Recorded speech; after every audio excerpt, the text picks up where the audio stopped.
Good morning. I'm Naomi Oreskes. I'm a professor of the history of science at Harvard University and also affiliated professor of earth and planetary sciences. This is a classic case of injustice because you have a group of people in the world, mainly the wealthy people living in highly developed nations, and then who have benefited enormously from burning fossil fuels. No one questions that using fossil fuels has been extremely beneficial to all of us who have been in those countries that have built their economies on the energy tapped in fossil fuels.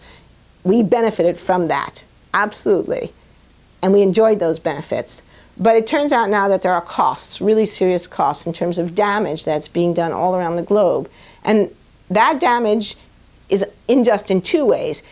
Even if the damage were completely equally distributed, it would be unjust because we would all be dealing with the damage even though only some of us reap the benefit. So that's a classic case of injustice. I get all the benefit and but then we have to share, you have to share the costs with me even though you didn't benefit.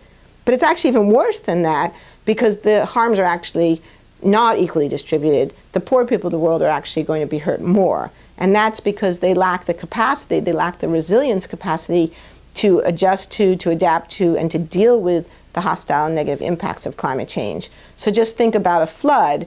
We have a flood in the United States and people get hurt, but typically a very, very serious flood in the United States, you might read about in the paper a death toll that's in the single or double digits. A few people are killed, maybe by a flood or a mudslide, maybe a few tens or a few dozen at most. It's extremely rare for a flood in the United States to kill more than a few people. But now go to India or Pakistan, and you can have a flood that could kill thousands. And that's because these societies lack the kind of resilience, they lack the kinds of emergency management teams, the kind of emergency rescue facilities and capability that we have in the United States. So when a natural disaster hits, poor people are greatly, the impact on poor people is much, much greater, often tens or even hundreds of times greater than what the impact of the exact same weather event would be in a highly developed, wealthy nation like the United States. So almost all of the benefit has come to us, and a disproportion of the harm is going to go to people who did not benefit from burning fossil fuels.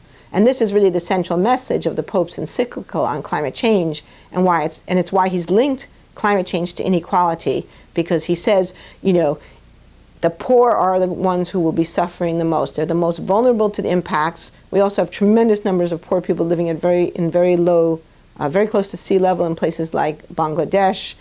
We have relatively poor people living in many Pacific Island nations whose very existence is threatened by sea level rise from climate change. So great, great vulnerability in poor nations and a lack of adaptive capacity and resilience.